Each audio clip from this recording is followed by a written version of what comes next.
I used to be really reactive. I didn't grow up in an environment where there was any kind of self control or emotional maturity or self awareness. Um, and a lot of that stuff probably wasn't as easy to come by as it is now. But not that it wasn't around. Obviously, it was around, and the people in my life um, they could have went on a journey and grabbed some books and learned, or they could have sought a counselor. But that's just not the life I lived or the environment I lived in.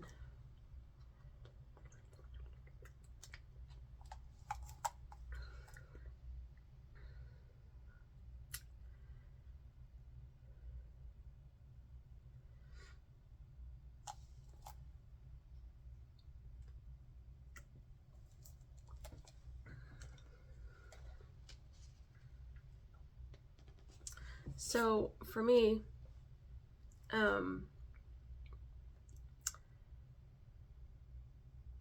the journey to becoming not reactive was not like an easy one. Um, I was in, I've been in two long term relationships. One was my boyfriend before I got married, and that was 3 years. And then, like, right after that one ended, my husband and I were courting 2 weeks later, and we've been married for 21 years. But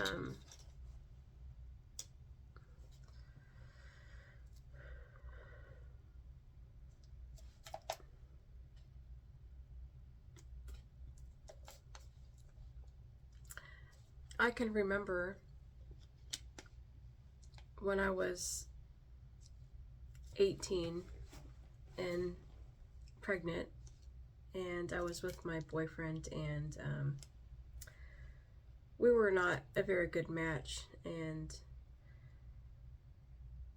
we got along fairly well. Just our lifestyles were different, and he was like into drugs, and I just wasn't, and didn't have any like he didn't have any like I guess need or want to um, be around as much as I wanted him to be, and um, he didn't have any like need or want to like meet my emotional needs. And so that, because I was unhealthy, that really sort of spiraled me down into these little unregulated little tantrums. If he was doing drugs or like leaving again, it was extremely difficult for me. And I can remember a time when we were um, fighting, and he was walking off, and I couldn't get him to stay to talk to me. And I got so upset. I remember threatening him that if he didn't come back, I was going to kill myself, which I knew wasn't true, but that's how I felt like inside. I felt so overwhelmed by um, his behavior. Um, I guess I've always been a little bit of a chaser, which isn't it's not a healthy place to be. Um, because I grew up in an environment where I didn't feel loved, I guess that caused me to just try to love the people in my life like so deeply and the best I could, but it was never like reciprocated back to me. And so that was really difficult. But then I got into, after that relationship ended, I really wanted to be married, and I just had a baby, and so I really wanted to find him a good dad, and I wanted to find someone that would finally be able to love me back the way that I loved them.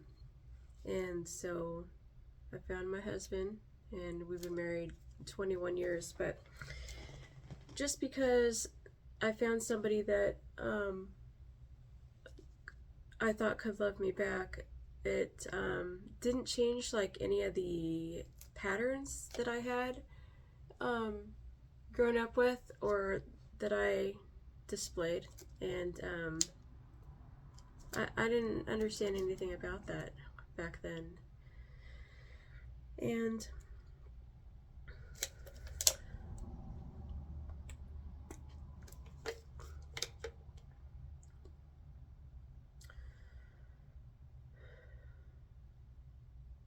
so I just took all those things that I grew up with and brought them to my marriage. And my husband,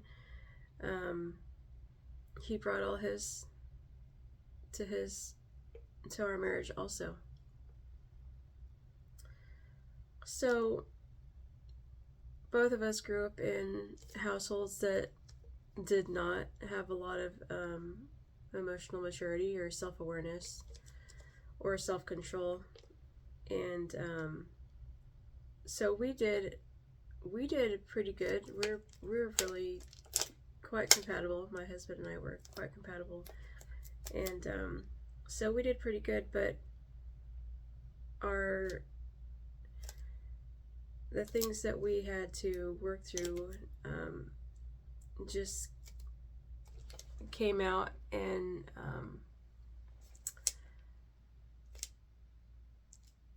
just unhealthy coping mechanisms. So we would cope with the things we were working through by doing things that were unhealthy, like I don't know if I really saw that I had a lot of unhealthy coping mechanisms at the time. It's a little bit difficult for me to even say I had a lot back then, but I think I have always went to food as a means for me to cope. And my husband, I think he's struggled with things like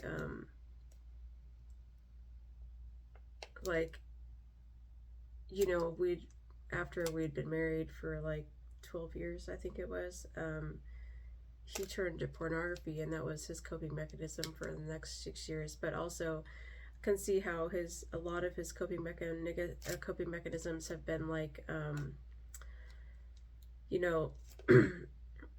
food as well, movies, stuff like that.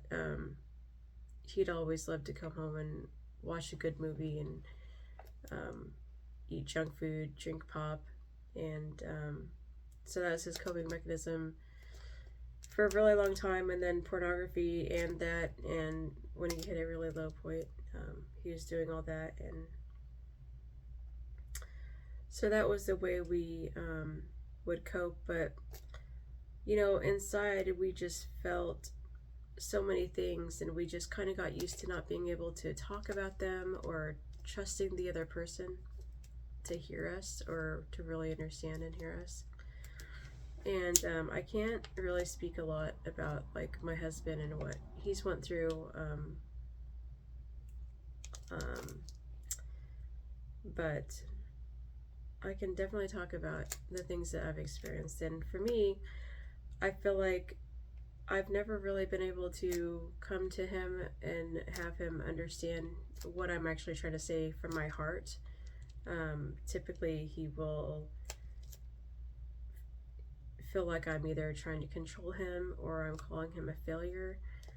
And so that was really stressful for me to just try to come to my husband because I'm upset about something or that I'm working through something, and not being able to talk to him about it without him taking it personally. And we've come a really long way, and I don't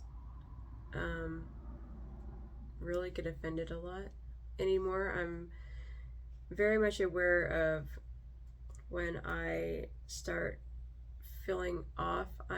I'm aware that that's just my fight or flight, which is very normal for everyone to experience. So being able to just understand what your body and brain is doing and what you're feeling, it really helps you to just regulate, but being able to regulate was not easy for me. And like I said, we came to this marriage with all sorts of unhealthy patterns, and we had created this dynamic that wasn't healthy. And I mean, it wasn't too long before I was chasing my husband the same way that I was chasing my boyfriend, and the power dynamics were just completely off, where my husband could leave and I would be chasing after him. Even if I did put my foot down, I could not go past day 2 without feeling completely horrible, like I missed him, and that I wanted to work things out, and I could never hold out as long as my husband could. And you know, we've both done the silent treatment and stonewalling, but I could never outbeat my husband. And so what that did to me was it just stirred up a lot of emotion in me, and it was learning how to self-regulate was probably one of the hardest things that I've ever been through in life. Not the hardest thing, but definitely learning how to regulate your emotions and stuff as an adult it's very difficult. And so I learned how to do that by I mean, people have a lot of different things that they do, but my go-to is just going and laying down in my bed and praying and crying. And I learned this technique from because I have 8 kids. I always wanted to be patient with them too, and so early on as a parent, when I would get overwhelmed, I would just let the kids know that I was going to take like 10 or 15 minutes in my room, and then instead of yelling at them or being impatient with them, I would just go lay down on my bed and I'd pray and I'd ask God for wisdom, and I'd ask him to tell me, you know, like show me the whole picture. And I would oftentimes cry in there because I was overwhelmed. It was just a really good way for me to release. And then after that, I felt really empowered as a parent, and I was able to like come out with clarity. And then I'd realize like, okay, yes, this kid is doing something, but this is like the whole picture, and this is where I can change my attitude as well. And so I guess because I did that for so long with the children, that I learned how to do that in my marriage too. So self-regulating myself and marriage looked very similar. So I would go in there, except for it was just like a lot more intense because you're just so close with your husband. And I love my kids more than anything, more than anyone in the world.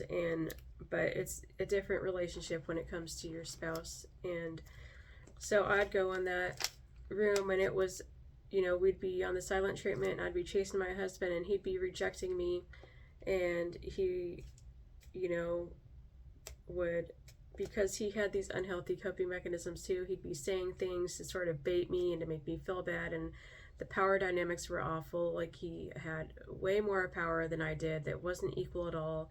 And so if he said something that he was disappointed about, I would just change what I was doing, and I would just do whatever it was to make him happy. And if he threatened to leave, I'd be like, I'm really sorry, I want to listen to you, I won't interrupt you. It was a very, very unhealthy dynamic. And so it was very intense for me to go in the room and cry and work things out. And it was the same process. So I'd go in there and I'd cry and I'd pray. And then sometimes, so I had learned that it's, you know, scientifically proven that there's music that'll help you work through your emotions and anxiety and and help you self-regulate. So I listen to that at nighttime. It was regular for me to put that on at nighttime when I was really sad, to help regulate me a little bit. But the times I was in the room crying, like if my husband had left, or if he had said something that was hurtful, or if he had done something hurtful, or if we weren't on speaking terms, the times in the bedroom were so intense for me, and I would literally just cry like I couldn't. Oh my goodness, the crying, it was so intense. And it was like I couldn't help but feel like a toddler who was crying uncontrollably, because that's what I was doing. I was literally crying uncontrollably, and I was just like, what is wrong with me? It's so overwhelming. I can't even, like, I can't even, this emotion is just so much. It's so much. And I'm sure that some of you guys listening have been there before. You've probably cried like I have, and so you probably understand what I'm talking about. But this went on for a really long time. Well, it seemed like a long time for me, you know. I the process to self-regulate, um, that's been probably 4 years. What it's been a little over 4 years when I probably started down this emotional maturity, self-awareness journey, and that was because that's when I found out my husband had been looking at pornography, which was a huge betrayal to me. And so that was like when the crying kind of started, but it's only it was, you know, when things got really intense for me and my husband, it was probably about a year. And then the intense crying, where I was really kind of, you know, when you're learning something and it's kind of hard, but then it like really peaks. And then after the peak, you're like, oh, wow, that's, you finally learned and came through it.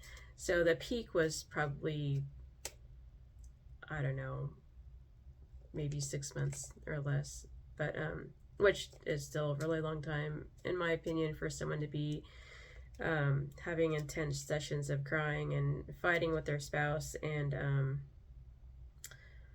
just learning all that. It was pretty intense, but it's interesting that after you do the work, it's done. And so it's getting on the journey where you're going to learn about emotional maturity and how to self-regulate and all that kind of stuff. It's not an easy road, and if you're still fighting with your spouse, you probably haven't went through the whole process yet. Look, I think I'm at a place now where my husband and I, we've said and done some things that were damaging to our marriage, and so those are still things that I have to work through. But there's always going to be something we have to work through. But as far as the emotional maturity, self-awareness, and regulation, that it has, all the things my husband has done to me has really pushed me to just be a better person overall. And that was not his goal. That wasn't his intention, right? It was just us like fighting. But through it, I had to ask myself if there was any truth to the stuff that he was saying, or any truth to the stuff that he was doing, or if I deserved it, or if I could change. And, you know, he's mentioned to me a lot of times over the years that I'm always trying to control him, always trying to call him a failure.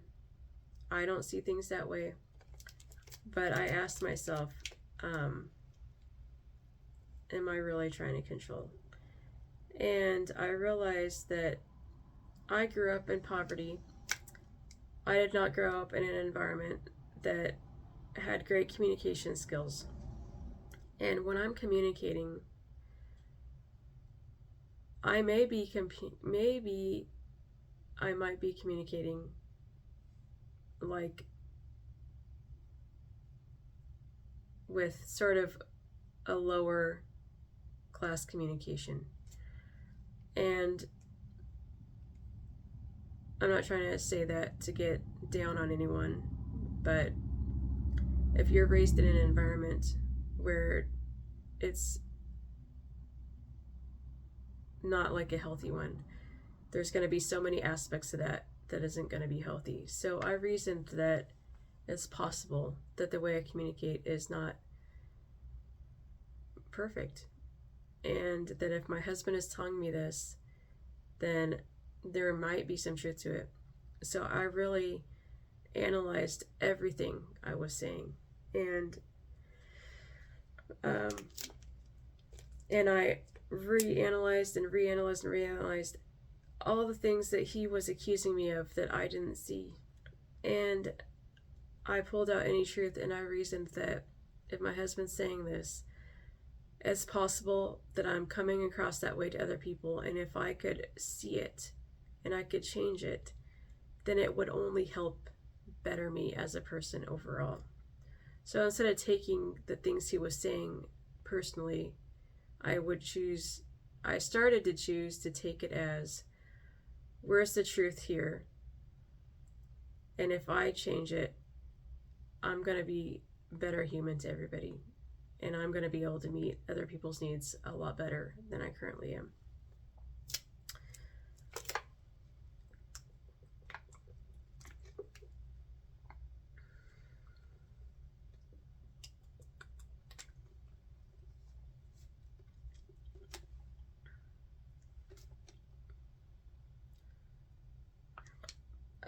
With that, though, I can't change how my husband is. I cannot change his actions or reactions, or I can't make him regulate. I can't make him see the things that I see. And I'm not responsible for the choices he makes, and I'm not, I'm only responsible for me and the things I do and say. And I'm not taking blame for this. Our fights and stuff, I'm taking blame for my part. I'm not taking blame for his part. But my self-regulation has began to change. It began to change the dynamics in our household. And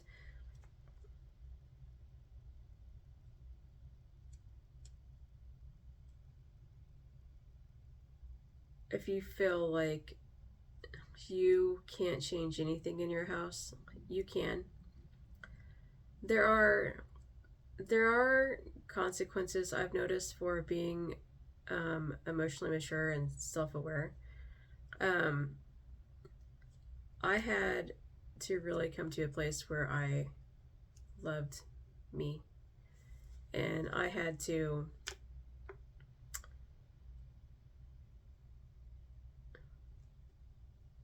basically quit counting on other people, especially my husband, to carry my emotions. And I think maybe some men can probably carry that. A lot of men can't. And so I had to take complete responsibility for my emotions and the things I was going through. And I have learned to really just self-regulate before I come to my husband. And I find that most of the stuff that I'm trying to work through, I don't really need him for anymore. Like I thought I needed him to carry all this stuff before, and I thought it was his responsibility to carry it because of the things that I've learned, the things people have told me, our culture, common Christian faith. I thought as a man it was really his burden to carry all that kind of stuff, but he just can't. He can't carry my emotional burden and also carry his. And so I don't really come to him for a lot of that anymore, which it is better. There is a part of it that I miss because I love the times where you can go to your spouse and you can get that like validation, and you can um, have them meet your emotional need and say just the perfect things that you want them to say. But if we're being honest and we're being realistic, the amount of times that will actually happen compared to the amount of times they don't say the right thing, it's very far and few in between. And so I always found myself feeling more disappointed than, hopeful and encouraged, because they don't know what's in your head and they don't really know exactly what you need to hear. And so there's that too. Yeah, so it's really good. It benefits everyone if you can learn how to self-regulate. And the flip side of all this too is that once you learn how to self-regulate, and I'm not really sure how you can do it. For me, going in there and crying and praying, I also quit, going to food for coping, and I picked up good habits like drinking water, getting my 10,000 steps in every day, and going to the gym 3 or 4 times a week. So I did that. But flip side is when you learn how to self-regulate, you also become more comfortable with letting them self-regulate, and you have to remember that you cannot put their emotional burden on you. It's not yours to carry, right? And you can be there and understand, but it's not something you have to carry around either. And if you carry too much of that around, you're not going to be able to take care of you. And if you have kids, your kids. So that's kind of the flip side, just like learning how to regulate, but also learning how to let them regulate without feeling like you have to go save them or mother them. That was definitely something that I did a lot, was mothered my husband. What I mean by mothering is I tried to save him. I didn't want him to feel discomfort.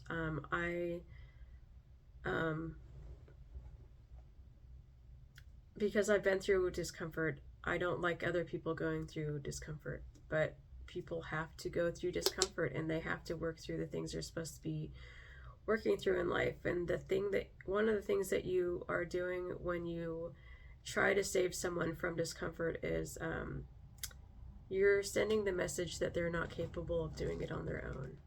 And so my husband, he could not save me from going through labor. I don't know if he wanted to or not, but he couldn't save me from that. That was my thing to walk through. That was my thing I had to work through. And you cannot save your spouse from what they have to walk through. And sometimes that's like, if my husband's at work and he's having a hard day, that's just something he has to work through. Okay, that doesn't mean he gets to come home and sit on the couch and get on his phone and watch movies and eat junk food. And for a long time, that was our pattern. It was, I wanted him to, I was thankful that he was at work, and I didn't want him to feel uncomfortable. So I encouraged these bad coping mechanisms, and I encouraged his being stuck where he was, because I didn't want him to be uncomfortable. But essentially I was just making him stay more uncomfortable, because I was trying to save him from it instead of just letting him work through it when he needed to. So the flip side is you get better at letting them work through the things they need to work through without excuse and without encouraging bad coping mechanisms, and without taking it on yourself and making them feel incapable. And so that's a really good thing. That's a good thing, a good place to be. And that's where we're at, is letting the other person work through what they have to work through so that they can overcome and feel better about themselves.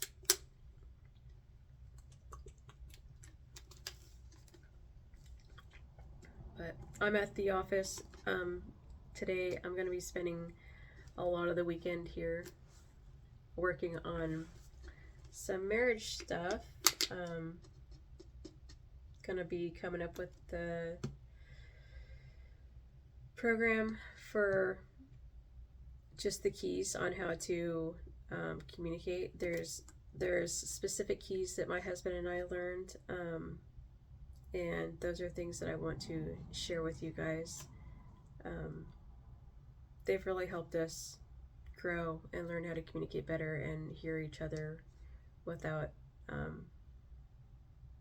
offensiveness, without being offended. And I want everyone to know about these. So anyway, be on the lookout for that in the coming weeks. And anyway, I'll talk to you guys later. Bye.